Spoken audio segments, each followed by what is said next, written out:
In that case, welcome, good evening. This year's 3-week series, as you see, I chose the topic, which is a certain type of tragedy-gullus, and that's about what they call in Hebrew chatzranim, from the word chatzer, and that has to do with the court Jews at the royal courts, meaning the courts of the kings and the rulers in Spain over the many centuries, in which, as you'll see in this series, you had some brilliant individuals who tried, in an era when the Jews had zero power, always at the mercy of others, to utilize their position and their influence at court, such as it was, to help the Jews and basically stave off anti-Semitism and violence. But in the long run, you and I know it didn't work, because we all know what happens in Spain in 1492, right? They all get kicked out. So that's why I call it dancing on eggs, but they're trying to hold back a storm. And I'll begin my remarks in a second, but I want to start as I always do, by first of all thanking Ner Talmud for agreeing, as they do every summer, to sponsor this. It's very nice of them. I thank the rabbi and the officers. I want to thank our tech team over here that had to work overtime because there's some glitch in the synagogue electrical system or sound system or something like this. So this is what Bill calls Plan B. Thank God we have people who can do that, right? I want to thank our sponsors tonight. As you see, Plan B is legal. Plan B is legal. Even this state. Okay. You're ahead of me, you know. And as you see, Steve Kaplan. Is he here yet? He'll be here in a little while, in honor of Howard Marsha. Howard now is a vital part of the tech team, so we thank him especially. And I guess without any further ado, we'll get down to business. So I'll begin my remarks. Wait a second, is Shmuel Tarshish here? I just want to really single him out because he really worked overtime to get sponsors. That was very nice of him. I guess he's not here yet. I'll get him later. Okay, here we go. How did Jews survive in the old days? That's the question we begin with, right? Before they had a country. I mean, before the modern era even came up, with two revolutionary ideas which profoundly affected the Jews, even though it wasn't necessarily designed exactly for the Jews.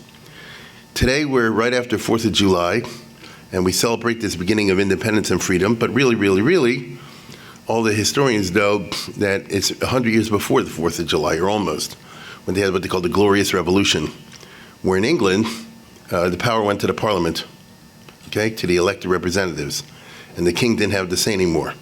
It's a very famous scene, or it will be one in a second, where you see William and Mary, the famous William and Mary, William III, to Mary, and they were brought in to become the king and queen of England, even though they already had a king. They kicked them out, King James, without bloodshed, basically. That's why they call it the Glorious Revolution. And King William, taking office, says, you're in charge. If I disagree with you, I will follow what you say. Okay? So that's what the beginning of constitutional government, limiting the absolute power of the state. It started in England, and the Americans just pushed it forward. So take a look at this. It's William and Mary. My Lord Speaker, my lords and gentlemen, I speak for my dear wife as well as for myself. This ancient crown is the more valuable since it is offered to us as a token of the confidence of the nation. We thankfully accept what you have offered us. I assure you that the laws of England, which I came here to support, shall be the rules of my conduct. It shall be my study to promote the welfare of the kingdom, knowing that my best means of doing so shall be by listening constantly to the advice of your two houses. I shall therefore be disposed to trust your judgment rather than my own. Hear that? So that's the beginning, we call limited government, which, as we know, is going to affect the Jews in a positive way. But before that, and outside of England, You had sort of unlimited government, didn't you? And if the guy felt, or the queen felt like doing something to the Jews, nothing really could do to stop him. The second event, which changed Jewish history, of course, is the doctrine that the state does not discriminate on the basis of religion. In this country, we call it the 4th of July, right? That's why we are grateful to people like Thomas Jefferson and the others. And even though they didn't have the Jews in mind, but nevertheless, it benefited from it. And eventually that hit Europe, as you all know. But I'm talking about in pre-modern times, okay? In the old days. And in the old days, the Jews did not have any natural political rights. Non-Jews had what you call natural political rights, although the peasants had less and the clergy had more and all that sort of thing. But they were considered natural rights. The Jews had none, neither in Christendom nor in Islam. So the Jews were there and they were tolerated when they were, but if somebody felt like not tolerating them or throwing them out or even killing them, to be frank, what could you do about it? Right? There's nobody to take them to court to. Now, mind you, that's an old-fashioned way of looking at things. The same would be true if there was a halachic state, right? They say it would favor the Jews. The non-Jews would not be full citizens. It would be a matter of toleration. And if they did anything, what could you do to them? The best one could hope for, therefore, was tolerance. Discrimination, but not in oppressive sense. Higher taxes, say, but not ruinous taxes. Right? An extra 10%, an extra 50%, not an extra 50%, right? That would be too much, although it happened. That sort of thing. Now, the situation in Christendom and in Islam, as far as the Jews are concerned, was not identical. In Christendom, and tonight we'll be talking about Islam. In Christendom, and then I mean the Christian countries, the non-Jews, remember, accept the Old Testament and the Jewishness of Jesus and his chaverim. This always left Christians with theological unease. You know, how odd of God to choose the Jews, as they say. Even the popes and the others that didn't like the Jews had to somehow or other swallow the fact that for one crazy reason or another, in their way of theology, the good Lord decided to pick a Jew, you see? And they had to work that out. Therefore, Christianity always had this kind of funny relationship with Judaism, even if they were torturing them. In pre-modern times, this led to an uncomfortable theological love-hate relationship on the part of the Christians towards the Jews. Usually, of course, in the Middle Ages, it culminated in hate, okay? As indeed, as we know, in our story, happened in 1492 in Spain. But tonight, we're concentrating on the Jews under Islamic rule. The Muslims had what I call a theologically Jewish attitude towards the other religions, which is they're completely not interested in, not Guristan. Muslims had complete disinterest in Judaism, and the same was true the other way around. The Jews, on the other hand, had been part of the furniture of the Middle East ever since the beginnings of Islam, and as long as the Jews were not uppity, they were not persecuted by the state or even by the clergy. So there were rules in Islamic society, and the Jews had to accept a certain inferior status and pay extra taxes and things like that. But if you conformed to the rules, and like I say, you didn't have a smart aleck type attitude, and you didn't criticize Islam or anything like that, you kept a big fat mouth shut, you could practice the Jewish religion. You could have a shul, you could keep Shabbos, kashrus, and all the rest of it, if that's what you wish to do, okay? As long as they were seen to acknowledge their own inferiority. From the Jewish point of view, the main thing in the old days was religious freedom and have enough toleration to breathe. So the taxes shouldn't be excessive, they shouldn't beat you up on the street, they shouldn't confiscate your goods, they shouldn't destroy a synagogue or a cemetery. Just, leave me alone. I know I have to do extra stuff, I'll do it, okay? That's the rules of the game. Okay, so far I've been speaking theoretically, but how did this work out in practice? The first real fact one has to realize at all times is how physically helpless the Jews were. We're perhaps not aware of that anymore. I think we are intellectually. They had no power. And To put it in blunt terms, a gun could kill them anytime they want, and you couldn't do anything about it. This meant that Jews, wherever they lived, and I'm talking about Islam now, same thing Christian, but I'm focusing on Islam. Wherever the Jews lived, they always had to rely on the police and the army. In other words, the state. In other words, whoever was the top dog. So if you have Jews moving to a town or anywhere else, what's to stop the locals from killing you and taking your stuff or attacking your wife or anything like that? I mean, what is to stop that? So the first thing you need more than anything else is law and order. Okay? It doesn't matter whether it's a democratic state or a despotic state or anything like that. You need law and order. So I can walk on the streets and not be assaulted. That the shul shouldn't be attacked. The sukkah should not be burnt down. That's number one.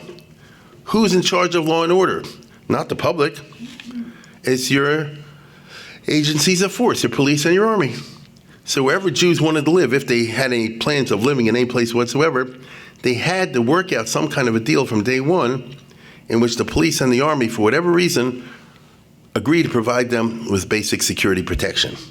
Okay? These were the facts of life. And when I say the Jews, it's always the Jewish community, what the Arabs used to call the Al-Hamma.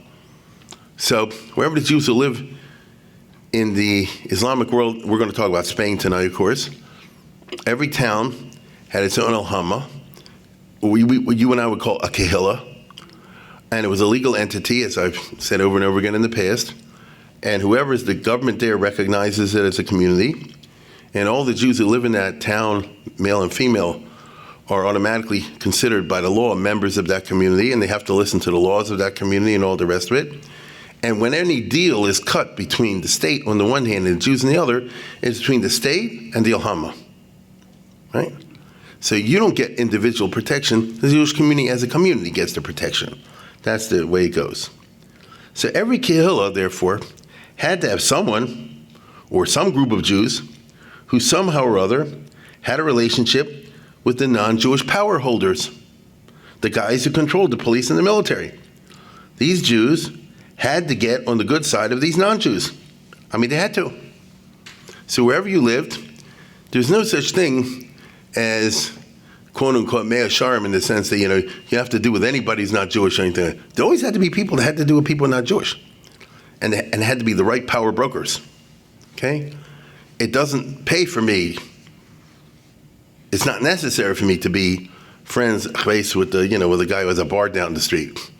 But I do have to know the mayor. And I do have to know the king. And I do have to go to the guys who have the power of force.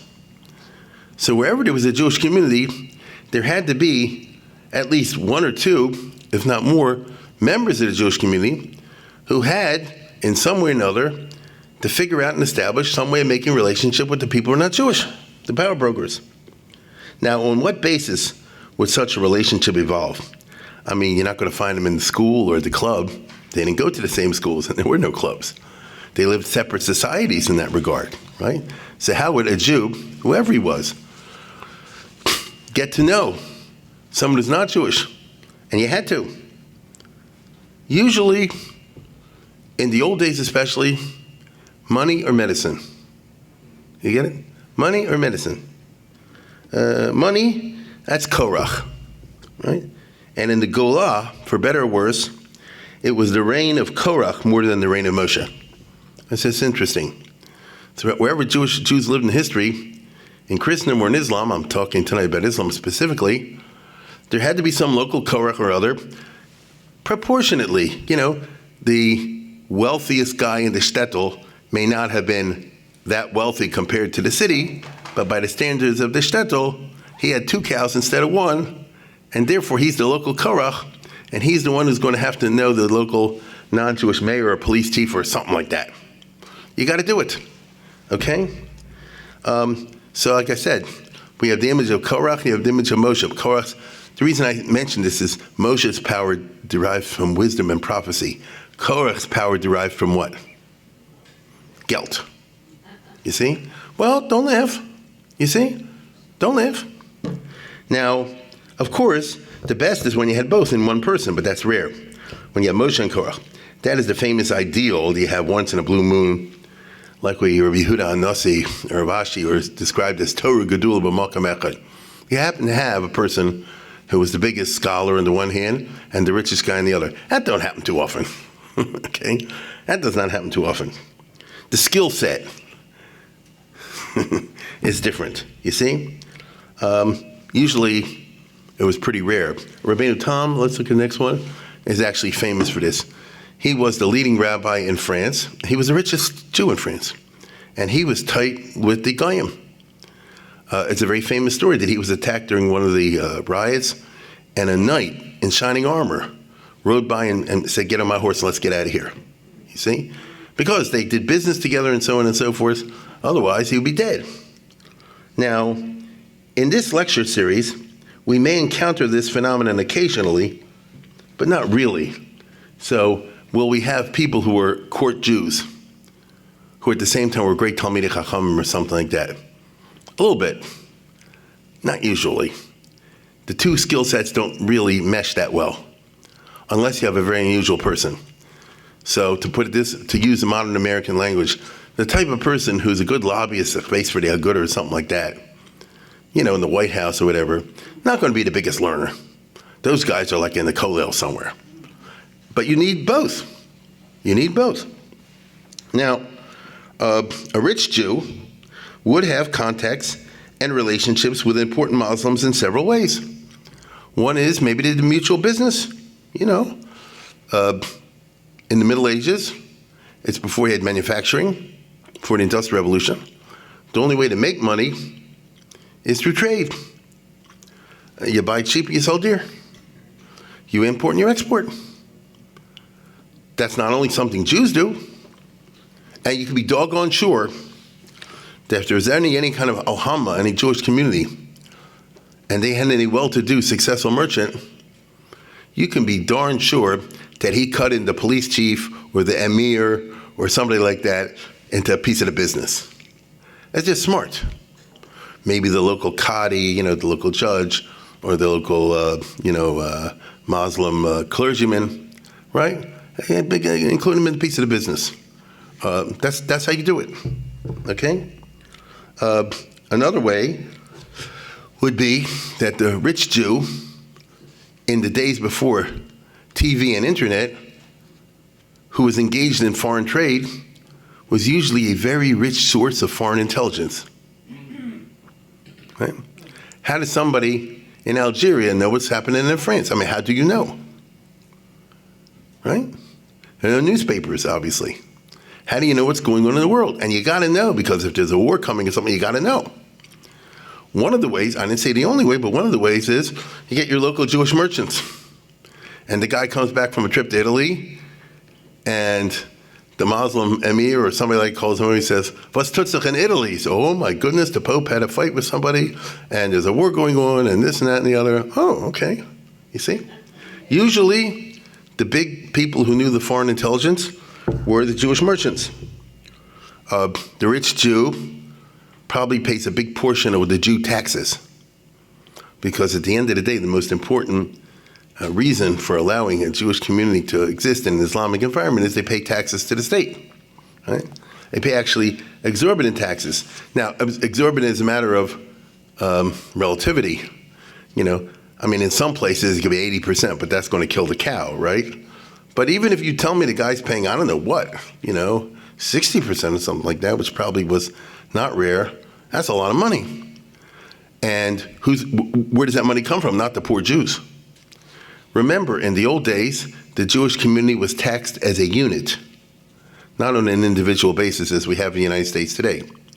So, to use an example, if they had the Baltimore Jewish community, which is about 100,000, people, in the old days, they say, every year the government expects 50 million, 60 million, 70 million from the Jewish community of 100,000. How you guys divide among yourselves is your business. We don't care. But we want that money in cash on January 1 or June 1. That, my friends, is how life was lived. So, and finally, the rich Jew helps to maintain the local economy. Where do you get your employment? Right? And I know somebody is sending out ships and bringing in ships. He's employing people on the ships.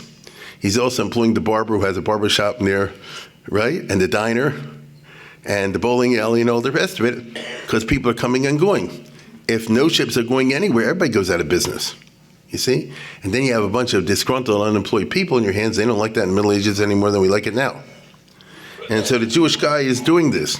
And finally, like I say before, they like the Jews, or the relationship that they had with the rich Jew is obviously going to be based on, I don't want to use the word bribery, but let's call it a douceur, like the French say, a little sweetener. Here's something for your anniversary. My anniversary was last month. I know. Here's something for your anniversary. Here's something for Christmas or whatever they do, and so on and so forth.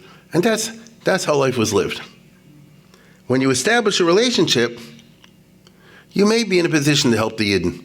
That was the theory, okay? Because after all, what other basis is there? You can't have an uprising. You can't fight back. The Jews are helpless. So you have to be able to have somebody you can go to and plead with or argue with or something like that, and hopefully persuade in order to help the local community. Unless you're a real selfish guy, and we've had those also, the richy riches who literally only care for themselves, which can be a professional hazard of being one of the richy riches, especially after the first generation. Usually the first generation didn't have the money, they made the money, and therefore they still have the sensitivity of helping the fellow Jews. But their kids, as we all know, were born with a silver spoon in their mouth, and they lost a lot of that Jewish feeling along the way. We've seen that in this country. The older generation, after all, I always say, who built the T8 and Air Israel, the Beis Yaakov, and all the other things? Well, it's mostly not what we call from money, but it's the older generation that they came over, and maybe their kids, and they still had that feeling. But their children and children and children, it's much less of that. That's the way it goes, okay? The general point is, with what non-rich Jew would any Muslim official have any contact, let alone any sympathy? Why would he, right? I mean, how would the shamus and the shul have any sprach, as they say, or any contact whatsoever to influence one of the people with power? It wouldn't happen. Now we come to the second type, and that's your MD, your physician. It's a different route. It's not necessarily a question of money, because you have a specialized skill. I mean the doctor of Western medicine, and not alternative medicine. Alternative medicine is always flourishing then and now.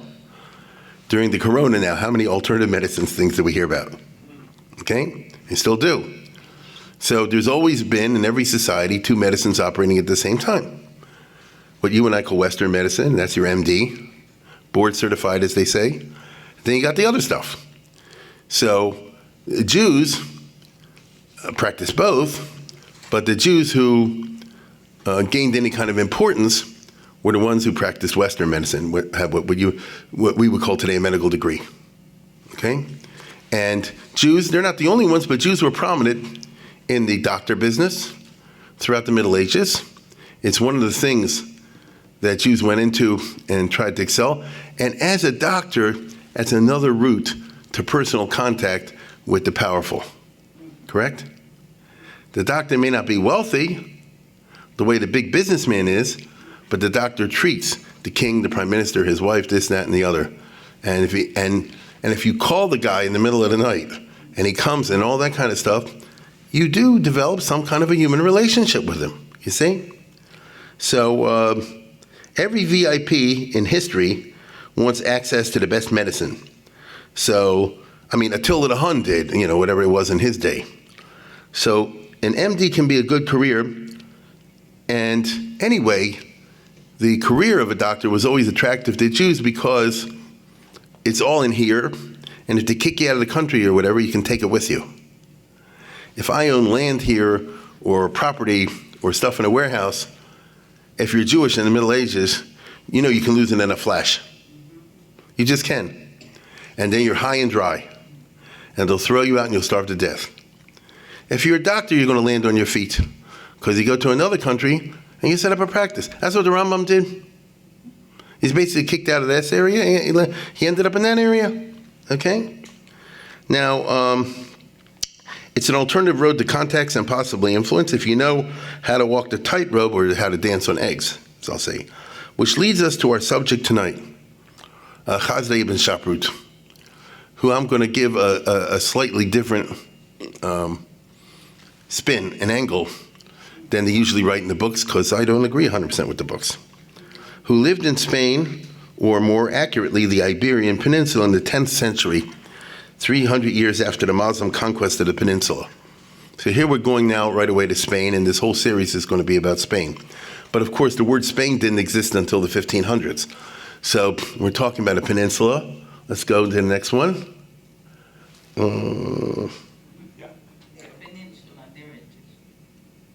Yeah, there it is. You see, where's my thing? This is the Iberian Peninsula. It still is. It so happens that today it's Spain and Portugal and Spain. But you see, it's a peninsula sticking out of Europe. That's my point. All of our discussion in the Middle Ages and all this, a lot of different countries here. And they're all fighting each other all the time. At one point, maybe 40, 50 countries, believe it or not. Right? That's the history of Spain. And all that's going to affect the Jews. Okay? Now, Hasdai, our hero today, is always portrayed in the history books and by online historians as a famous MD. It's not really true. He became famous as a diplomat, which is a different thing. But being an MD helped him get a foot in the door and gave a certain chashivas, as we shall see. But primarily, this is my argument, if you want to say Khalif ibn Shaprut, don't think of some big doctor, as the Rambam was. The Rambam was a big practitioner. I imagine that Hasdai, despite what they write in the books, he said, there's a lot of inaccuracies out there. I can't help it. He says, despite writing books, I don't think he practiced medicine much. He spent most of his time being Henry Kissinger. That's really the truth. Okay? Now, the story starts, of course, as follows. The Muslims took over Spain in the 700s. 98%? Everything but this. Okay? This is all conquered by the Arabs. This part they were not able to conquer. It's very mountainous, and it's very hard fighting there. And they said, the heck with it, which was a fatal mistake. If they had not made that mistake, the Iberian Peninsula would be Muslim today. Because since they didn't take over that part, so the Christians who held up in that part were able to be mischazik themselves, and from the Muslim point of view, the situation metastasized. Because over the course of the next 800 years, a long time, you have what they call the Reconquest, the Reconquest, in which slowly, over many centuries, these guys had more and more and more and more and more and more until they took over the whole business. And it took a long time. And they finished in 1492. So you're starting in 712 and you're finishing in 1492. Okay, so, as I said before, it's close to 800 years. And the wars never stopped. They were only interrupted by truces. So if you want to understand Spain, or the Iberian Peninsula more accurately, is the threat of war is always there, and the reality of war is very often there. Okay? As I said, the Christians begin the Reconquest. By the time of our story in the 10th century, look what went. Let's go to the last map. Go back one. Now look at this. Oops. And now go to the next map. See how much it expanded? You see? Yeah. You see how much it expanded? Right? So the Muslims in the 900s still held the great majority of Spain, but the Christians are on the way back. You get it? That's the story, because that's where Hasdai is going to play a big Henry Kissinger type role. Now the key to military success on either side, on the Christian side or on the Muslim side, was unity, which was nearly impossible given the nature of medieval politics on both sides. So if you can unite different groups under one, you have a bigger and stronger country, a better army, and you can win and add more to your peace. If you have disunity, then you spend all your time fighting each other, which makes it easier for the other side to beat you and play off one against the other. That's the reality. Christian disunity was not overcome for many, many centuries. So as you can already see, this is early in the game, in the 10th century. You already have the Kingdom of Leon, the Kingdom of Castile, the Kingdom of Pamplona, which later will be Navarre, and you had something called Barcelona. And believe you me, they're fighting each other all the time. They're also fighting these guys all the time. but they're fighting each other all the time and killing each other, and intrigues and marriages and broken marriages and you name it, all the way down to Ferdinand and Isabella. It was like that all the time. So the Christians were very disunited, and the Muslims even more so. Okay, I'll tell you something I saw very interesting last night. They had, or maybe 2 nights ago, I saw on the Israeli TV, they had like a 1-minute interview or 2 minute with Mordechai Kedar. Some of you may know who that is. And he's this, he's a Dati guy, and he's a professor of Arabic, and he's sort of a Middle East specialist, let's put it that way. I spoke about him last winter. He's the one who talked to Arafat, and Arafat said, give him the usual baloney. So, and he's a right-winger. But he basically said like this, the Arab society is naturally Hamulistic, which means clan.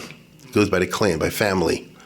That's the only basic unity. The supra Hamula thing doesn't really work. It's basically unstable.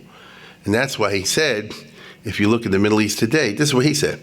Middle East today, the countries that are not based on Hamulot, or they try to put a bunch of them together within a national framework, are always falling apart. Lebanon, Syria, Iraq, other countries as well. The ones that are stable, he says, are like your Gulf states, which are really run on a clan basis. It's an interesting. So he said, like I say, I thought this was interesting. He said, how come there are riots in Jenin, but there aren't riots in Hebron? He said, Hebron is totally run, the makeup there is totally Hamulistic, where the one in Jenin is not. The reason I'm mentioning this here is not to score points in the Arab-Israeli conflict, but to say that the Muslims in Spain were different groups. And it's racist to say you're all Muslim, therefore you shall be together. They're different groups. And just like you and I don't expect the Ukrainians and the Russians to get along, so you can't naturally expect this and that Muslim group to get along. So originally the Arabs took over this territory and conquered it, but the Arabs were like the Arab from Arabia, were the top aristocracy. They had the grunts under them, the Berbers that they brought from North Africa, who, although they're all Muslims, they look down upon them the way people used to look down in this country years ago on blacks and things like that. That's how they're all Muslims, so they all hate each other. And then there are other groups involved there, for example, the Spanish who converted to Islam, they're like their own little group. And the centrifugal forces are extremely powerful, meaning the forces to pull apart. And it's very hard to overcome them and bring unity with the centripetal forces. You can't say I'm appealing to national unity, because that idea didn't exist. So Spain is therefore one big balagan. Now, there was no way anyone could unite either side voluntarily. Here we are, the day after the 4th of July. The great glory of the United States is the representatives of 13 states got together. They did argue and debate. They did. When it's all over, they came to a conclusion. They voted on it, and everybody agreed to go by that. It wasn't a war. George Washington did not become president of the United States by a war, by conquering those that didn't agree with him. You see, he wasn't interested in that even. And that's been the glory of the federal system, okay? Don't look for that in the Middle Ages, and don't look for that in the Iberian Peninsula. The only way unity could be achieved was by force, which required years of fighting, endless energy and persistence, capable military leadership, a certain ruthlessness but not sadism, and much political wisdom, and that, my friends, is a rare combination.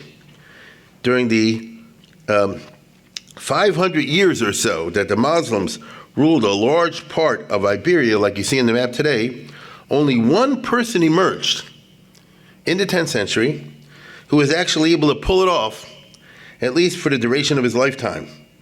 One person who was able to overcome the tremendous constant centrifugal forces that were so much part of the Muslim society, to their ultimate detriment and expulsion.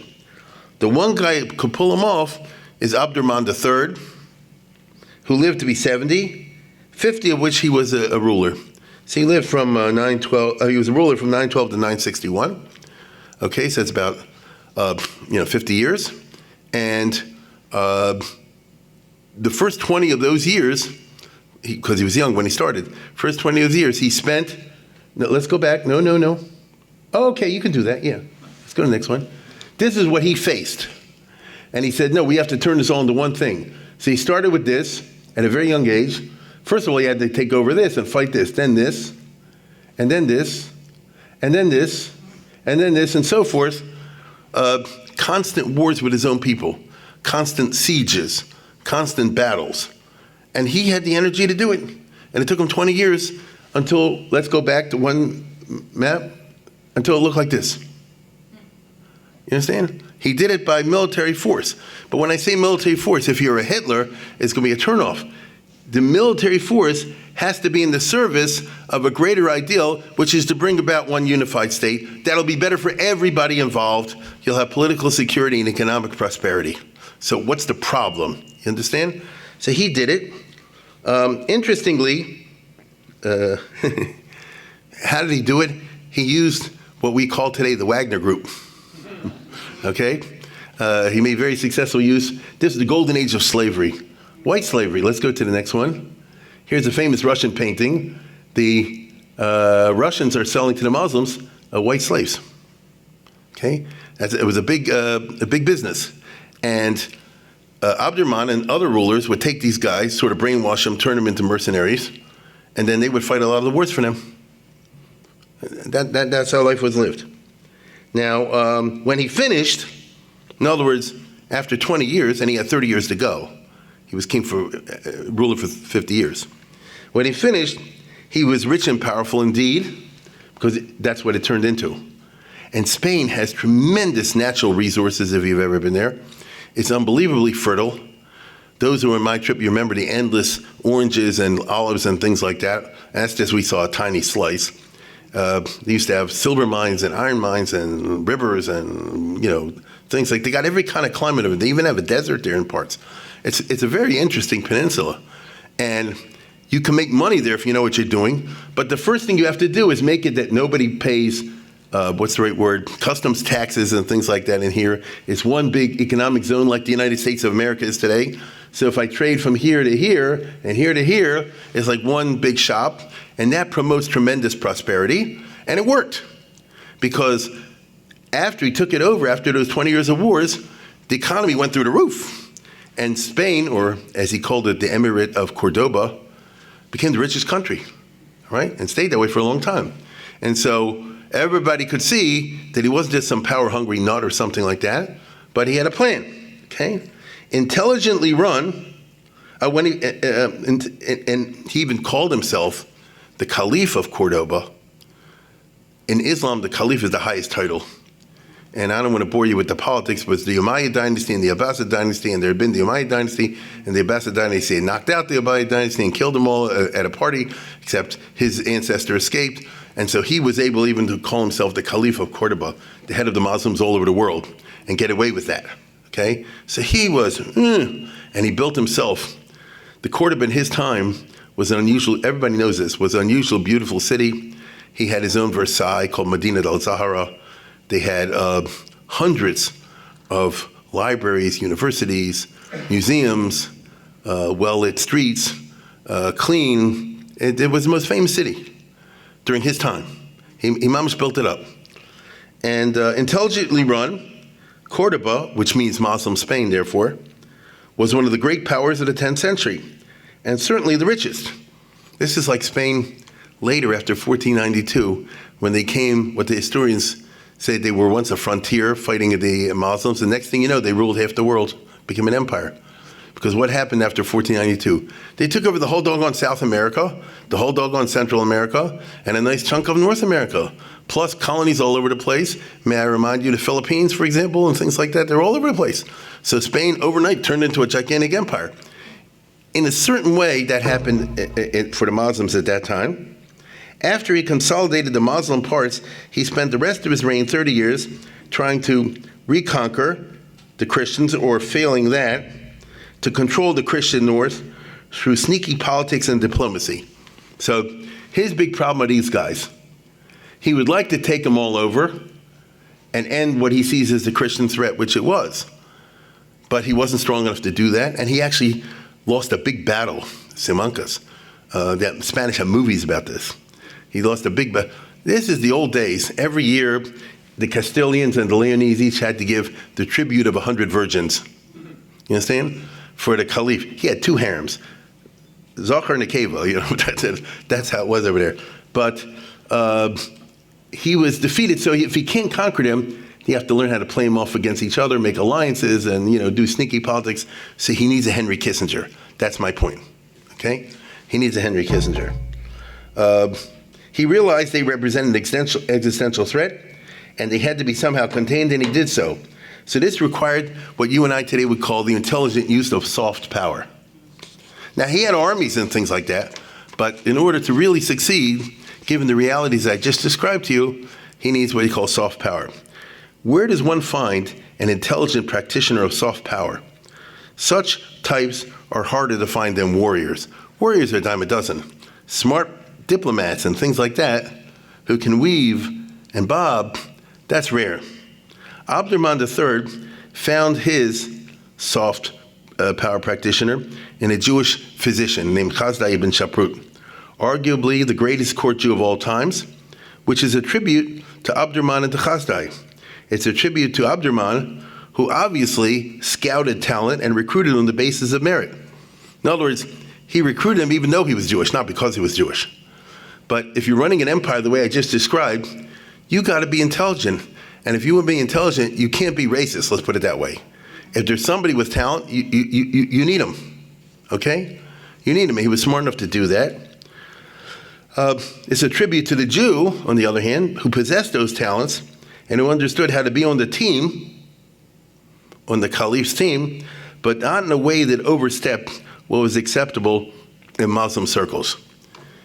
I told you before, the rules of the game are the Jews have to be inferior and to acknowledge their inferiority. But if you got Henry Kissinger over here, that like contradicts that.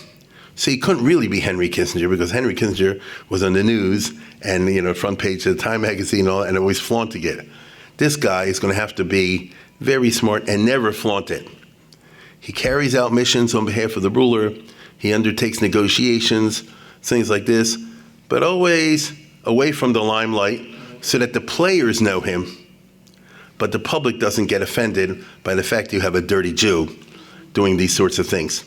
And what's remarkable is remarkable, that the Muslim historians write about him with the most unbelievable respect, as you'll see a piece of it in a second, and they say he was one smart cookie, so he clearly didn't get on their bad side. So the first thing you had to know to be successful as a court Jew was how to play the game, so to speak. In other words, what works in this society and what does not. And don't do what doesn't work. Don't tick them off, right? Now, who was this guy? He was about 25 years younger than the Khalif. So in other words, Hasdai was born around the time that Abdurrahman came to power. He came from a wealthy Jewish family. So in that regard, he was like from a Korra type background. That means that he was a Yiddish Yid, but he was not a Talmud Chacham. His education was a very good secular education. And like all Spanish and Arabic Korachs, a good education means knowing the non-Jewish culture, in other words, the Arabic culture. And the Arabic culture at that time was going through its golden age in Spain under Abdurrahman. This is the golden age of Islamic and Arabic culture, the 10th century in Spain. Till this day, the Arabs speak about it. You understand? And say, why can't we get back to the glories of the old days and all the rest of it? So if you want to get ahead in life, if you want to know how to interact with the right non-Jews and to do it successfully, you have to know their language and their culture. The same way, if somebody wanted to be successful in American politics, I would imagine he should learn English well, have a good education in American stuff. Mind you, rabbis usually couldn't do that. A yeshiva education is not structured that way. Occasionally rabbis could, but it's very exceptional. So Maimonides never went to yeshiva. His life story was one he had lived in Murano, right? So whatever he learned by himself with his father behind closed doors. So he had a very good secular education, right? Because he did go to school and to college, and he didn't have what we would call today yeshiva dorm life or anything like that. It didn't exist. So naturally, he emerged because he was unusual, but very unusual, as a big rabbi on the one hand, but also a big expert in the Arabic and the medical stuff on the other hand. But that's, we talk about the Rambam today precisely because he's so exceptional, all right? In the case of Hasdai, he had a talent for medicine, which he studied in his 30s, and he attained a certain fame. How he studied medicine in those days, who knows? But on the other hand, Cordoba in his time, and this would be in the 930s, the year he's born in 915, so in the 930s, Cordoba was at the peak of its glory, especially in the sciences and medicine. In other words, the most advanced learning and highest level science and education was exactly where he lived. I'll tell you again, Abdurrahman spent 20 years conquering this stuff, but then he built it up because he was classy. He wanted a society and a country that would not only be strong militarily, but would shine. And he was you'll see in a second, and he wanted his country to be the headquarters of science. He wanted his country to be the headquarters of art, literature, poetry, architecture, and all the rest of it. He also wanted them to be militarily strong. Usually in history, these things don't go together too well. In his time, it went together, okay? And so by the time Abdurrahman had secured control of all of Islamic Spain, he was very powerful, and he was in the process of attaining world fame, because of course he wants to be famous in the world, ruthless when necessary, a voluptuary on occasion. Abdurrahman also had respect for non-military greatness, for cultural greatness, which required a sense of class, a sense of classiness, the life of the mind. He was an Umayyad from one of the top Arab families, aristocratic families. He proclaimed himself the Khalif, which was quite a title. As the Khalif, he should have the most impressive court in the world, adorned with artists, intellectuals. This requires a certain tone, a certain attitude, what the French call a grand seigneur. Walk around Mr. Classy. So look at his famous epitaph that's on his tombstone, right, which he composed. I reigned 50 years, beloved by my subjects, dreaded by my enemies, respected by allies, riches and honors, pleasure and power have waited on my call, nor has any earthly blessing been wanting to my felicity. In other words, I lack for nothing, I had it all. In this situation, I have diligently numbered the days of Simcha in my life, 14 days. Okay? Therefore, man, place not thy confidence in Olam Hazeh. That's a classy thing. You understand? It's not something where, who was it, Sulla in Rome, said, here lies Sulla, who left no favor and no unfavor unrequited. That's the mafia dream, right?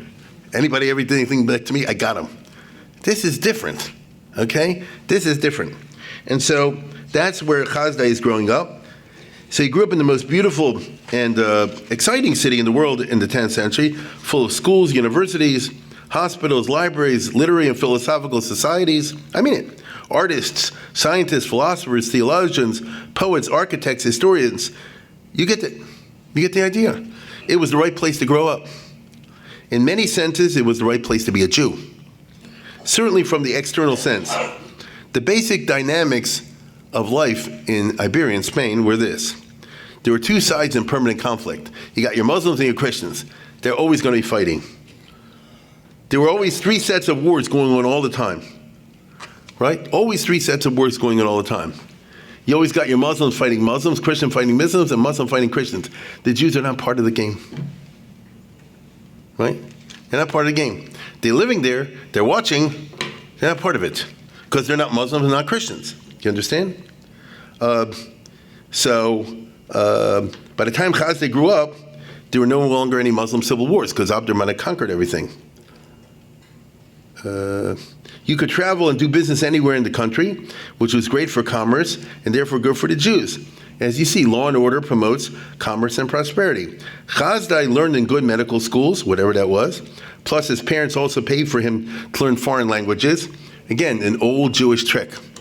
You learn foreign languages, and whatever job you're going to go into is going to be enhanced. For example, today, the right thing to learn is Chinese, certainly Spanish, Arabic don't hurt you either. It doesn't help too much to know Lithuanian. You get it? Romanian will get you so far, but French and Spanish and Arabic and these other languages. So you could be a doctor, a lawyer, a CPA, an engineer, anything like this. If you have that foreign language thing, you're always going to get ahead. So that's what Jews who were able to, who had money, did in the Middle Ages. Okay?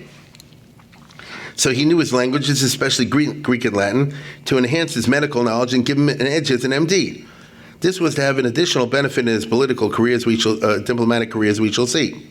Now, I don't want to get into this right away. The usual way of describing Hasdai is this. The Khalif was impressed with his medical abilities, appointed him as personal physician, which was a very intimate role indeed. That's the way, long ago I used to say that also. And therefore, nobody is a stranger to his doctor, correct? As they say, Napoleon was not a hero to his valet, because he saw him in the bathtub, right? So when you're a doctor, you're on an intimate basis, and little by little, he learned that this doctor also has diplomatic skills. It's not really true. The older I got, the way I see it's not that way. Usually the idea was you move from personal trainer and you branch off into high diplomacy and foreign trade. That's the way they say it. But as I sat down and thought about this historically, despite what everyone writes, I don't think any of the sources ever say that he was the doctor of the Khalif. So let's consider this for a moment. He was born in 915, not 1915, but 915. Somewhere in the 30s, 935 to 940, Hasdai came into contact with the ruler. A young age indeed for an MD. I mean, why would he take a guy who's 20 years old to be his doctor? All right. As for Abdurrahman, who would be between 45 and 50 years old, he was middle-aged. You could be darn sure he already had doctors. Who knows? I mean, we'll never know, but it doesn't seem that way. He recruited him because he saw early on that he's Henry Kissinger. And the fact that he has a medical knowledge simply means he has an advanced education. You understand? What we do know is, and this we have from many sources, diplomat. Already in the late 30s, in other words, when this Jewish guy was in his 20s, this is indeed remarkable because he was already under diplomatic missions. We know this from recently translated Arabic sources. Okay? Professor Galb, who died not long ago, found this stuff has been discovered like in the last 15 years. It seems that Hasdai somehow or other met the Khalif, impressed him as a wise diplomat, wise beyond his years. So he's looking at a guy who's 20, 22, 23 years old, and this guy actually is 45 years old. You see? It's an unusual combination. A diplomat negotiator of a very specific sort.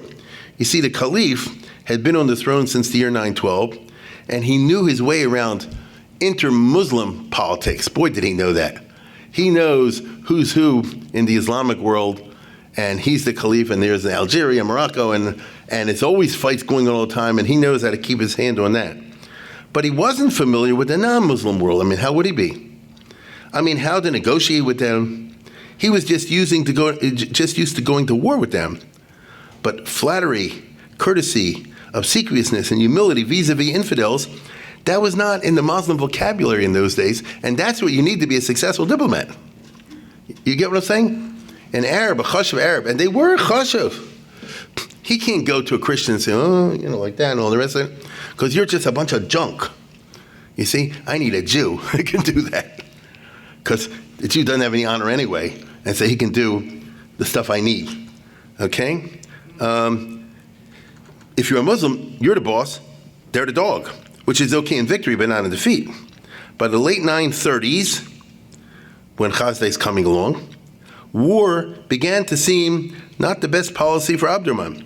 As I told you, the constant wars against the Christian kingdoms of northern Spain were draining his money. And he wasn't able to conquer all these guys. He'd like to, but he's smart enough by the time he's middle-aged to say that's not going to happen. And so what do you do with a problem you cannot solve? If you're intelligent, you control it. You manage it. Agreed? What if somebody, chas v'shalom, has an illness and they can't cure it? The best thing you can do is manage it, right? So he figured how we manage this the best we can. On the other hand, he had a disastrous defeat at the Battle of Salamanca in 939 with a very humiliating capture. Here's the beginning story. So he had this, I'll tell you, the Spanish have a movie about this. These names don't mean anything to us Americans. Fernan Gonzalez, these are well-known heroes from old Christian Spain, from Middle Ages. So the Khalif sent a big army, and the Christians beat it, and the commander of the army was the best friend of the Khalif, and he got captured in battle. You understand? Which is a super humiliation. Muhammad ibn Tubiji. Abdurrahman wanted to get him back. But how are you going to get him back? You can't beg. You see why? I don't beg from infidels. Yeah, but you need a favor. You want the guy back. I can't do that. Right? So what do? I need somebody who can do it for me. Right? No Muslim can do that. You can't go back and say, please, please, pretty please. You don't talk like that to a Christian. Not in the 10th century. But this guy can. But this guy can. Okay? Get this young Jew. Okay? Listen to Ibn Hayan. Look at this. This is written by a Muslim historian a generation later. Very famous Muslim historian. For this reason, the Khalif, in the course of time, dispatched to King Ramir of Leon, meaning he sent to the Christian guy who had captured his friend, the Jew, Hasdai ibn Shaprut, that unique man of his generation, the likes of whom could not be found among the servants of any emperor in the world because of his high culture, the depths of his cunning, his sharp discernment, and his exceptional cleverness. That's a Muslim writing about Hasdai. After arriving at Ramiro's palace in Leon, and again, Hasdai is like 22, 23, something like that. After arriving at the palace in Leon, Hasdai began entreating conversations with the king and encouraged his humane sentiments until little by little, Ramiro actually started to befriend him and to pay attention to his observations. Indeed, Ramiro was so enchanted by Hasdai, Hasdai stayed there for 7 months. Ramiro looked forward to his meetings with this true master of the liberal arts. And in the end, Hasdai, having learned to penetrate Ramiro's thinking, succeeded at arriving at the very brink of success. Right? So in other words, he could flatter him, he could talk with him, he could listen to him talk about his horses day and night, whatever it takes. You get the picture. That is what you call a good negotiator and a good diplomat, right? And he got the guy's friend back. Now, I'm simplifying a little bit, but that's basically what happened, okay? So he started his career with tremendous success. Remember, he was 24 years old. There were many, many more steps involved in negotiating the complicated treaty, but Hasdai pulled it off, and he brought an end to all the fighting. In other words, let's go back to the previous map. There were wars going on all along here. His friend had been captured by the King of Leon, over there. He went and worked out a peace treaty with Leon. Once he's up there, he negotiated another treaty with these guys, these guys, these guys, these guys, these guys, and these guys. During the 7 or 8 months that he was up there, based obviously on the idea, listen, we'll all do better financially if we cut out this war business and do business, right? That's the language he used, which was not false at all. You understand? It was not false. And so he brought about a rare case when there was no war in Spain for a while. Between whom? Between the other two teams, not his team. The Jews were not part of the team. He brought about a peace between the Muslims and the Christians, and he pulled it off, like I say, in this half a year, 7 months business. Trade replaced fighting and proved so profitable that the other Christian kingdoms wanted to join, and they submitted to the Khalif's conditions. Hasdai returned in diplomatic triumph in 942, it's actually 3 years later, having spent 3 years, not 7 months, 3 years in the north at the age of 27. Okay? So he's like a wonderkind, He had assembled his own team of Jews while he was in the north, and in other words, he had his guys that he could trust. And in between handling negotiations with the 7 kingdoms, his team worked to help the Jewish communities, like Toulouse, end Smack a Jew Day and similar anti-Semitic measures. It used to be, here's Spain, here, as you see, is southern France, which was one of the fighters, which he brought a peace to. As a matter of fact, the princess who ruled over here, she sent a Jew to negotiate with him. You understand? But in Toulouse, which is a very famous old Jewish community, and still is a big Jewish community today, there was a terrorist attack there a couple years ago. Old center of Yiddishkeit, what's his name? The Maggid Mishnah, Vidal of Toulouse. And they had these crazy medieval stuff in which once a year, the Jews have to go and everybody can just take one whack at them like that. I forget, maybe it's Easter or something like that. And what could you do about it? You understand?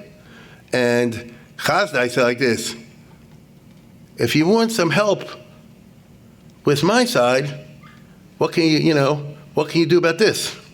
And she abolished it. You understand? So what I'm trying to say is, he didn't harm his master at all with this. This is like a little side stuff on the side, and he didn't make any money on it, but he was a Yiddish Yid, as we say today, and if he had the opportunity, when it doesn't hurt his country, to help out the Jews, even though it wasn't Jews in Spain. Jews in Spain had no persecution. It was in southern France and Provence. But if he can use the opportunity, he'll do it. That makes him a famous court Jew. You understand? Notice he would be very impressive even if I just discussed all the Geisha stuff, and that's true. What I just told you, especially for a 20-something, is quite remarkable. But if he can help other Jews also, so matova manoim, okay? I want to emphasize this to indicate that Hasdai's chief utility to the Khalif was not his medical skills, it was his Henry Kissinger skills. Hasdai's major medical achievement, and he did have one, which did add tremendously to his reputation, came 10 years later in 949-950, long after he was already, like I say, Henry Kissinger. And it was the result of his diplomacy, in this case, his diplomacy with the Eastern Roman Byzantine Empire at the other end of the Mediterranean. Here we have, of course, the Mediterranean, and this is the 10th century, so it's Hobbes. Everybody against bellum omnium contra, everybody's against everybody. That's the international system. And the countries it's like switch your dance partner. Today A and B are allied against C, tomorrow B and C are allied against A, then you bring in D, and then we start the wars all over again. It's constantly that way. That's how it went, because only realpolitik worked, and you had to be a good practitioner to understand this sort of thing. And the only time you have an ally is when it's in both of your interests to be allied, okay? So look at this. Here's Spain, and here's the Byzantine Empire. They're far away from each other. Because they're far away from each other, they're not a threat to each other. Because they're not a threat to each other, we can be friends because we have mutual enemies in the middle. Does that make sense? And, among other things, if my pirates want to go and find, harbors in your place, you'll do it, and vice versa. Okay? And meanwhile, we'll fight everybody else, and we'll join together when it suits us. The Byzantine Empire was very anti-Semitic, but now they sucked it up. You understand? All of a sudden, they say, well, we'll do away with some of these pogroms and things like that because we don't want to get this guy ticked off. Because Henry Kissinger is a powerful guy in Cordoba. You understand? And they're the guys that we have to be on good terms with. Now, he developed, through negotiations with their ambassadors and stuff like that, very intense relations between the two empires. As I said before, Abdurrahman knew how to deal with Muslim states. He was one of them. What he needed was the special skills to deal with the Christian states, with the infidels, to keep track of who was fighting who and when to switch dance partners. Remember Hitler and Stalin, one day were friends, and the next day they killed each other, right? Here's the famous cartoon when they had the Hitler-Stalin pact. Well, look what each one's holding. Right? So this is typical. In the 20th century, people are shocked. That's how they do business in most of the world, okay? And the entire area of infidel foreign policy, Abdurrahman left to the Jew, okay? He left to Hasdai. In any event, Muslims never felt comfortable dealing with these infidels for Islamic, cultural, religious reasons, and so it could be left to a Jew. In other words, my point's like this: Hasdai was not taking anybody else's job.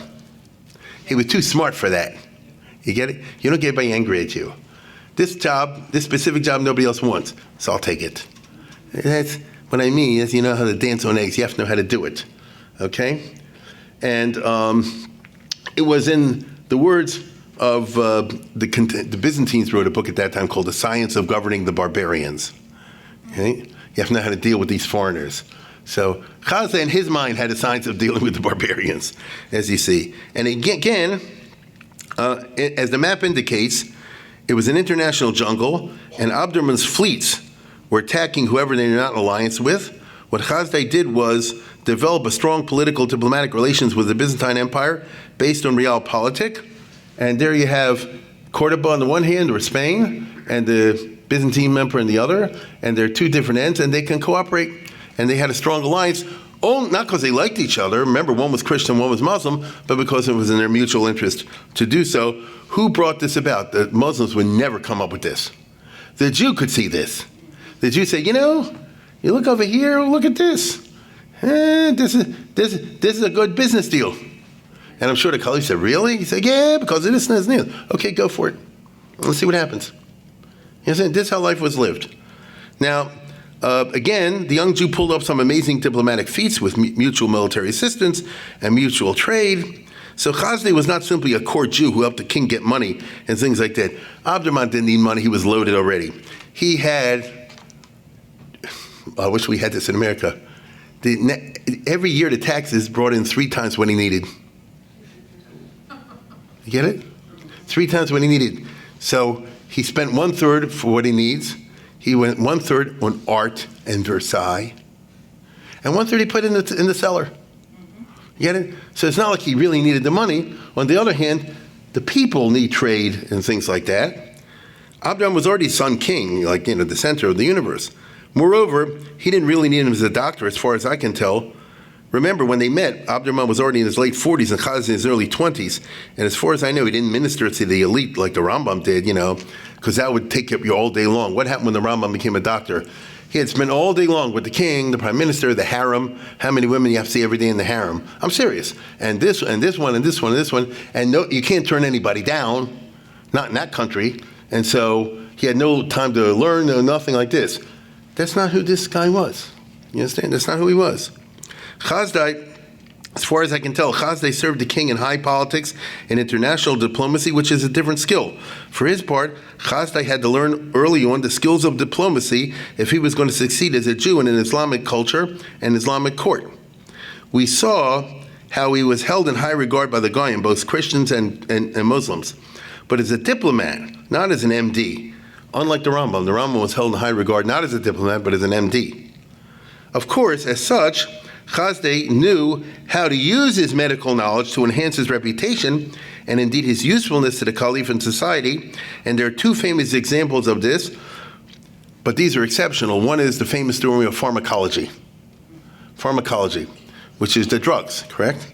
Now, in developing relations with the Byzantine, gifts were exchanged. That's how you do business, correct? So the ruler of the Byzantine Empire sent presents to the Khalif and vice versa and all that kind of business. The Byzantines were the ones through the Dark Ages who preserved the old Greek texts because they themselves were Greek. Therefore, they had the old science that the others, and they wouldn't translate them. Some of these were state secrets that they mamish wouldn't share with anybody. The most famous was called Greek fire. Look at this. They had flamethrowers in the 600s and 700s. And they guarded the secret so well that to this day, nobody knows how they did it. Okay? But when the Arabs attacked them with a huge fleet, they just flamethrowered them. You understand? It's a famous thing. So that they're not going to share with anybody else. However, some of their texts were scientific and medical, especially Dioscorides, right? His lads, they shall know. The Dioscorides is the founder of the pharmacy. Okay? He wrote the original Materia Medica. He wrote the original pharmacology book, right? And I mean, they sent Hasdai one of these, a handwritten, beautifully, calligraphically beautiful, diagrammed discussion and picture of every kind of plant and how you use it for pharmacological purposes. No one had this. The Greeks had it. Dioscorides was the doctor of Nero, maybe, but it was all lost in the Middle Ages except by the Byzantines who kept on to the old books. And everybody wants to know, I mean, let's put it this way, what is successful medicine in the Middle Ages? I mean, to the degree that it's successful at all, because after all, they got their own medicine wrong, that with the 4 humors and everything. To the degree that they had certain remedies that experience had shown, you mix this together and this together like a pharmacist, and it works, when it works. But what does it mean? And what are the names of these plants you see? And if you get the wrong plant, obviously it's going to mess up the whole pharmacology. And so Hasdai secured from the Byzantines a high-quality, calligraphically high-quality copy, and he helped translate it into Arabic from the Greek, which is enormously significant, because that means it introduced into the Muslim world a big leap forward in terms of their medical knowledge, okay? So this really made his reputation. Now, it's interesting. This is like a professor in a medical school who doesn't necessarily, do hands-on work, but wrote the article or the book, which enhances everybody else's medical practice, correct? So that's what he did. Very Jewish, But it was his diplomacy, as I said, which he parlayed into medical prestige. Because he was the negotiator, the Secretary of State, so he was able to tell the Byzantines, one of the things you want to give us is this book, and send me a guy to help me with the translation. He sent him a Greek priest, and the two of them together translated into Arabic, and so on and so forth. He was good, as he had to be, on sedulously burnishing his brand. Why not? That's what you do. So people say, oh, Chassid, he got us the pharmacology book. The second famous case where he combined diplomacy and medicine in a brilliant tour de force was the famous parsha of Sancho the Fatso, okay? And Sancho the Fatso, I did this once long ago. Basically, it goes like this, very briefly. Here's the Muslim part, here's the Christian part, right? The king, the Khalif wants to control these guys if he can't conquer them. Believe it or not, the Muslims and Christians, for various reasons, they intermarried even the royal family sometimes. Sometimes by violence and sometimes by consent. So the Khalif, even though he was a Muslim, was related to the queen here. And she had a son, her husband died, and her son was super obese. I mean, he probably got weighed 500 pounds. And therefore, he couldn't get any respect, like Rodney Dangerfield. He couldn't get on a horse. I mean, you just imagine what I'm talking about. He's called Sancho the Fatso. And she said like this, I want my son to get the job, but the others are all laughing at him, and his rivals are going to take over, even though he has the right to the throne. And so what do I do? And she sent to Cordoba, and she said, if you help me, we'll make sure that we have a good treaty and we cooperate with you. And Abdurrahman, the emperor, he said like this, you bring him down here, I'll put my Jew on it, okay? And he gave him a diet. He brought him down, probably transported him, in one of those sedan chairs and so forth. And he put him on a diet. Nobody knows exactly what the diet is today, but in Hopkins, wait a second, there's a guy in Hopkins who suggested, I don't think it's true, but it's in the Hopkins Medical Journal, they think they did this.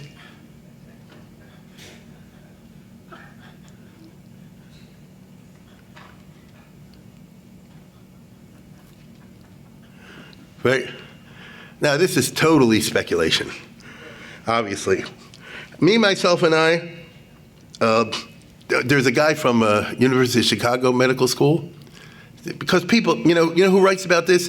You can go online, in the journals of obesity. I'm serious, right? They have such journals, and this is one of the famous cases in history, because he cut his weight more than half.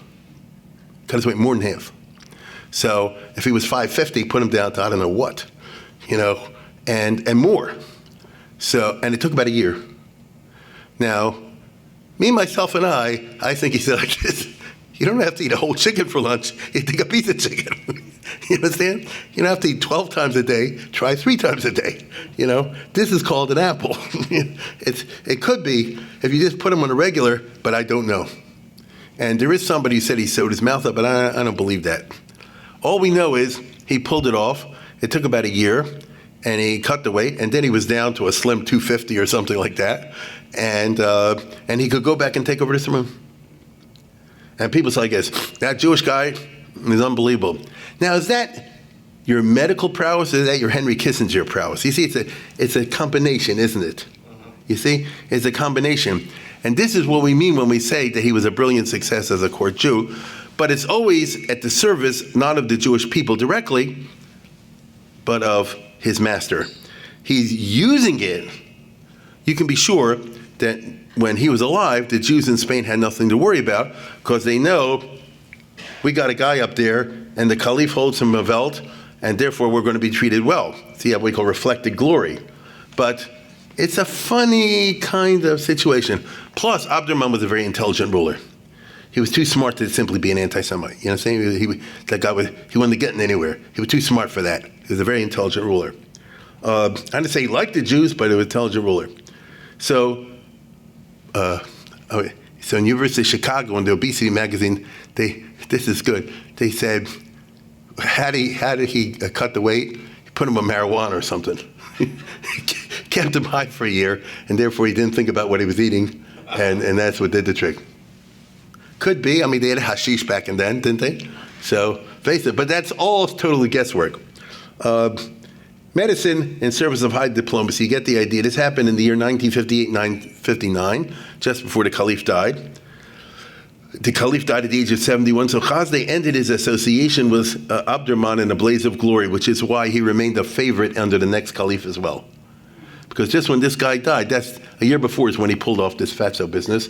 So people held for him like amazing, and if anything, he had more influence under the next ruler, Al-Hakam, than he did under Abdurrahman, and so he had quite a career. A final recorded case of high diplomacy, and again, this is a famous Catholic story, John of Gortz, okay? Right near, here's Spain, or the Caliphate of Cordoba, here's the Holy Roman Empire. And these guys were always at war, and believe it or not, they even sent pirates up into here, into Switzerland, believe it or not, right?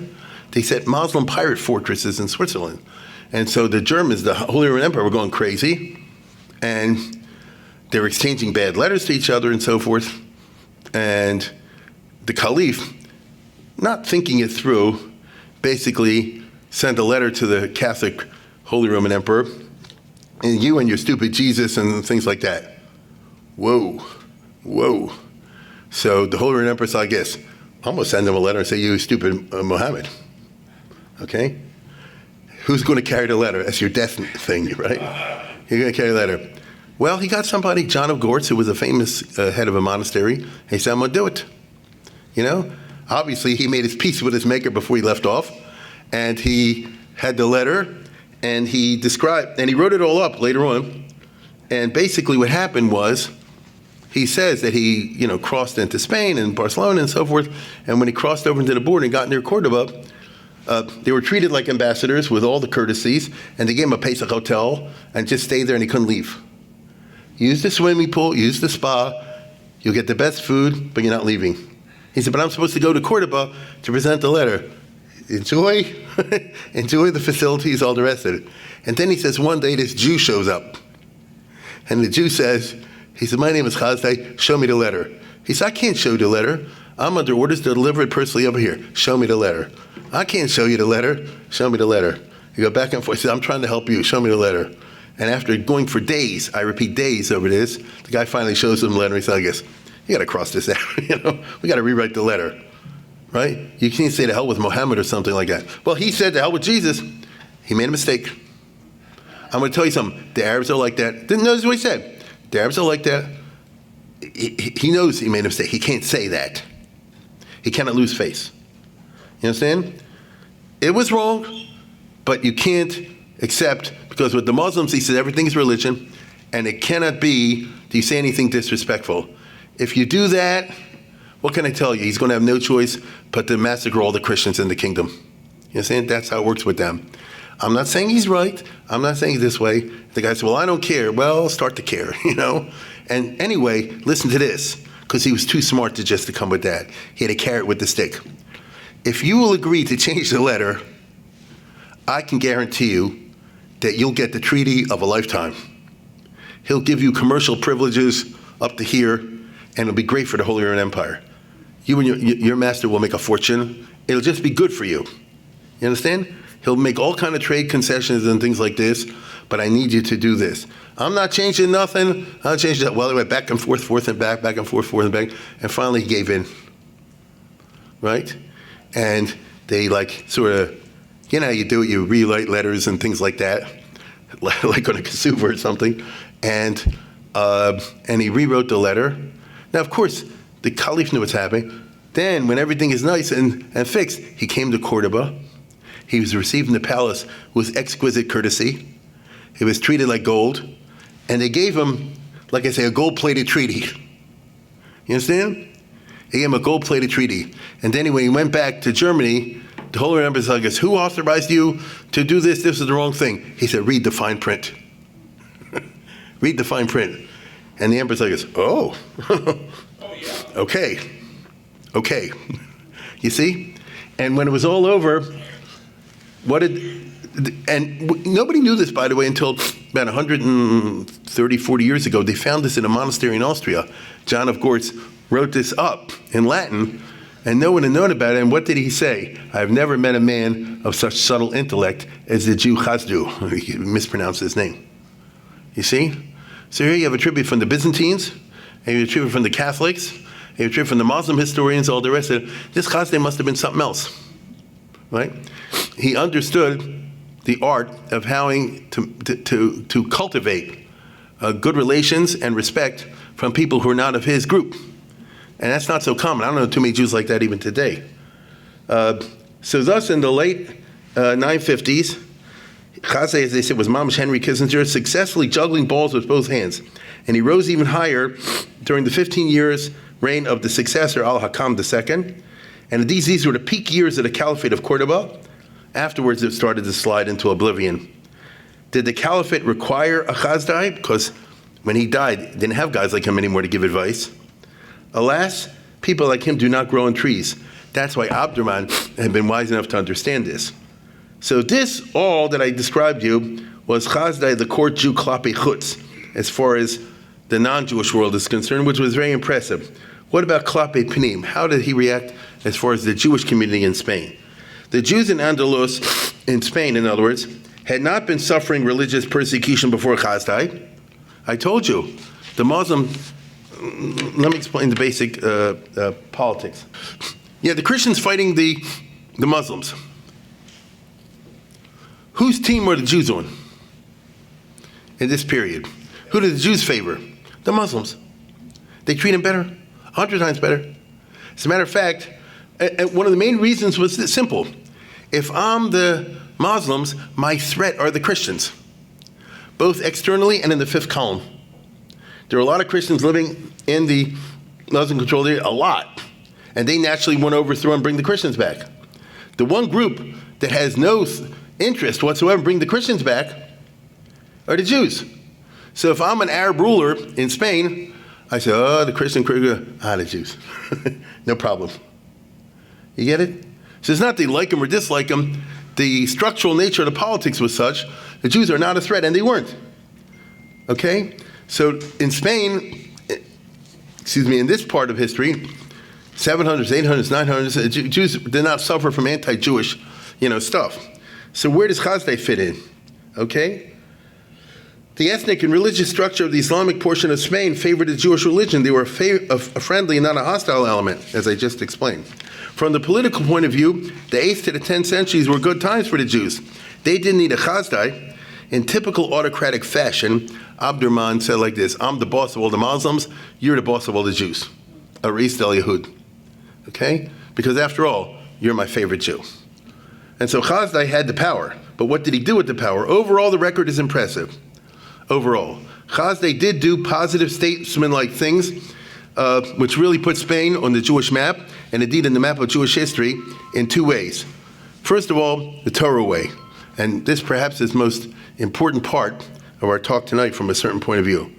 There's a very famous story about the 4 captives, which is not exactly true, but which is partially true. And the story, this was written 1,000 years ago. And the story very briefly says that a Muslim pirate ship, or to be more exact, a privateer, remember in the American Revolution of the privateers, captured a ship with a bunch of rabbis on it. They were traveling somewhere, all the way on the other side of the Mediterranean, near Cyprus. And they didn't know they're rabbis. They just thought they're like old guys, didn't look very impressive. Usually in piracy, especially in the Middle Ages until not long ago, piracy is a business. You capture a ship, you line up all the people in the 2 columns, those who will fetch some money and those who won't. So and here's a duke, he goes in the right column. Here's the duke's valet, you throw him overboard, because why waste any money on him? It's nothing personal. It could be a little girl, it could be an old man. If they're not going to bring any money in, you toss them overboard. Okay, it's all about making money in the ransom. Jews, already from before the Middle Ages, had what called pidyon shavuyim. It's a very big principle in the Jewish religion, a very big principle. And every Jewish community had a pidyon shavuyim committee in which they had a budget set aside to ransom captives. And this was going on all the time for century after century all over the Mediterranean. So wherever you had a port city, from time to time pirate ships came in, or privateers came in, or ships from some other power came in, and they would have so and so many slaves to unload. And the pirates knew the market, and the market is an old Jew they'll pay for. You know what I mean? There's no such thing as a Jew that won't bring in something. You understand? People, the Jews are crazy that way, and they will pay for it. Now, they didn't have an unlimited budget. After all, think if you were in charge of a Jewish community. You know, you have a budget every year. You have to pay for synagogue, you pay for the rabbi, for the cemetery, for the kashrus, and all the rest of it. You had a certain amount of money that you could put in what you call the pidyon shavuyim fund. And so let's say, for argument's sake, we have enough money in our kitty to pay one a month. 12, we can ransom 12 captives a month. So that's what they'll do. Another town will try to ransom another 12.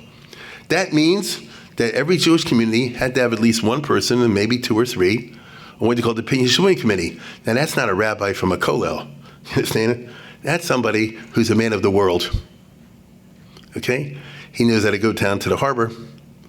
He talks to Long John Silver. He said, "How you doing? Here's a bottle of Shabbos for you, and here's a scarf for your girlfriend, and here's a scarf for the girlfriend she doesn't know about, and how's it going?" And you have to develop a relationship. And obviously, somewhere in the conversation is how many Jews you got on board, right? And it's a business. The pirate might say, "I got 3 Jews, and I want $1,000 from each one." The Jewish guy, $1,000? I ain't got no $1,000. Something like that. "Oh, I can play hardball. I'll chop off a finger or two."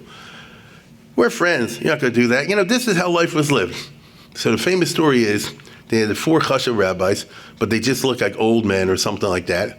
And once they captured them, so when they stopped at this port, the Jewish community ransomed one guy. They stopped at this port. They ransomed another guy, and so on and so forth, till they ended up with the last guy, whose name was Moshe ben Chanoch. Now, it turned out that these were like serious Talmidei Chacham, let's call them Iron Cutler types, something like that. That's the story. And so one of them was the father of Rabbeinu Hananel, and so on and so forth. And we don't know the 4th one. So the famous story is, if you know where Cordoba is, it's in the Guadalquivir River, so you can go there from the Mediterranean up to the docks. And so they came, with the last captive and his child. They had a wife, and she jumped over a ship, so the guy was making a pass at her. She committed suicide. It's all a famous story. And they ransomed him off. And let's say it looked like an old, disheveled guy, so let's say they paid $100, $200 for him. Something like that. And then, nobody knew who he was. And the famous story is like Hillel and the Bnei Beseira. He went to the shul, and in Cordoba, all disheveled, all the rest of it. The rabbi there was giving some kind of a shiur. He got all mixed up in the Gemara. And this guy in the back says, "Here's the pshat," and so on and so forth. Who are you? "Well, I'm actually, from, I don't know, Surim Pumbedita, wherever he was from." "Oh, that's a different story." And they told Hasdai and these other guys, said, "We got our serious Talmud Chacham here," which they didn't have before then. And so Hasdai, to his credit, said like this: "If that's the case, then first of all, we're going to get you change your clothes and get you a house. We'll set up a yeshiva, and you run Lakewood over here, right? And we'll bankroll it." Because money was not a problem for him, and that's what happened. Now, the famous story goes like this. When the Muslim admiral heard about this, he said, "They Jewed me down. They cheated me," right? He was really angry. "They cheated me." And he complained to the Khalif, and Hasdai said to the Khalif, "It's a good thing for this guy to start Lakewood over here, because until now they're sending the money overseas to the other yeshivas. Here we'll have a home where we'll keep the money inside." So the Khalif, he said to the Muslim guy, "I'll pay it." You know what I'm saying? No, what do you want, $1,000, $10,000? Here it is, now get out of here. So he made it go away, which goes to show you how smart Hasdai was. He didn't want a confrontation with the admiral. You get it? But he also knew how to play the Khalif, and it was not a lie. My point is, he didn't cheat anybody. What he said was true. If you have Lakewood here, then the money will be local. It'll help your economy. That was not false. So everybody was happy. Starting with Moshe ben Chanoch, who I know is not a household name, comes the glorious era of the Sephardim down till today. The Sephardim, as big Torah scholars, starts with this guy.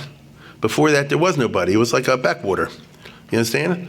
He set up a thing. First, he set up yeshiva in Cordoba, which I say was bankrolled by all the richy, so money was not a problem. And he married some rich girl. Also, they and his son, man, they super took care of them, so to speak. And they built up like a very big yeshiva, and boys came from all over Spain, to Cordoba. And next thing you know, give it 5 years, you have some serious Talmidei Chacham over there.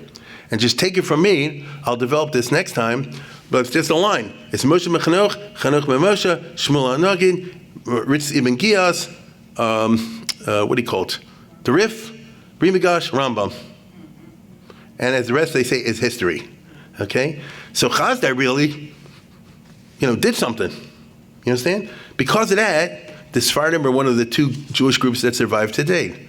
What happened to the Italiani and the Romaniot and all the other different groups over there? They're very tiny if they exist at all. The 2 big groups, for better or worse, is Ashkenaz and Sephardim because they were the big scholars. Okay? So he really started the ball rolling over there. Okay? Now, by the way, he didn't want the yeshivas in Babylonia to get angry. And so he sent them plenty of money also. Right? So, when they got a couple of big checks, they said, okay, no problem. In other words, you won't lose money. Myself and I will write you a check every year. Because he could afford it, These guys, as you can understand, were loaded. Okay? Now, he was not a big learner. There's one more piece. I'll start it and then we'll finish it next time. The second one has to do with Haskalah, what you and I call the golden age of Jewish culture. Right? And this is the famous story, the ugly story of Menachem and Dunash. Okay? Hasdai had a Jewish secretary, a poor guy named Menachem ben Sruk, who was a Hebraist, as we say today. Every once in a while, you have these people that care about Lashon, Dikduk, not Gemara. They're all from their Shomer Shabbos, Shomer Torah Mitzvahs. But what turns them on could be, things like Dikduk. Remember, the Arabs were going through a tremendous period of the Arabic language and the Arabic Dikduk and all the rest of it. Menachem was part of his team. He was a retainer of the Ibn Shaprut family. He was a poetaster, they call it. He would write poems like when they have a birthday, anniversary, things like that. He'd write a Hebrew poem for them. He's like kept on retainer for that. Menachem was chosen for his fine knowledge of Hebrew. Most Jews spoke Arabic and Yiddish, meaning Judeo-Arabic. In other words, he was a cut above the usual poetasters retained by rich families. Menachem was an actual scholar. After all, Spain was the epicenter of the golden age of Arabic culture, like the American Jews today. It was the golden age of Arab linguistics, because after all, to them, God spoke to Muhammad in Arabic, you see, so it must be chashuv. Hebrew, the Arabs always said, and it was true, was a weak sister. I mean, let's put it this way. There was no dikduk, no nothing like that. The Jews knew the Siddur, the Chumash, they didn't know that so well. I hate to say it, you and I know Hebrew is a weak sister today. And if there was no state of Israel, it would mamish be a weak sister. Okay? So, Menachem was a pioneer like Saadia in Baghdad in scientific linguistics. And therefore he wrote his famous first Hebrew dictionary. Okay? The Machberes of Menachem. Okay? So he was on top of the world. But what do we know from the Bible? There's always a snake in the Garden of Eden. And in this case, a guy showed up from out of town, Dunash ben Labrat, who came from Baghdad, who was a student of Saadia. As best as we can tell, Dunash wanted Menachem's job. Okay? He accused Menachem of being a Karaite because some of his translations in the thing sound a little too push shot. It was not true. But that's all you needed to say. It's like McCarthyism, you understand? Anyway, that's the theory of Shadal. That's like calling somebody a communist in the McCarthy era. Maybe there was another reason. Menachem had been an Ibn Shaprut family's court poet. Maybe he said something wrong. Here's the dark side of Hasdai.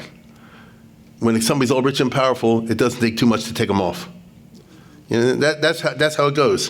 What we do know that Hasdai was incensed at Menachem, and Hasdai did something outrageous to the poor and humble Hebraist, which showed his bad side, but the hour is late, so we'll do this next time.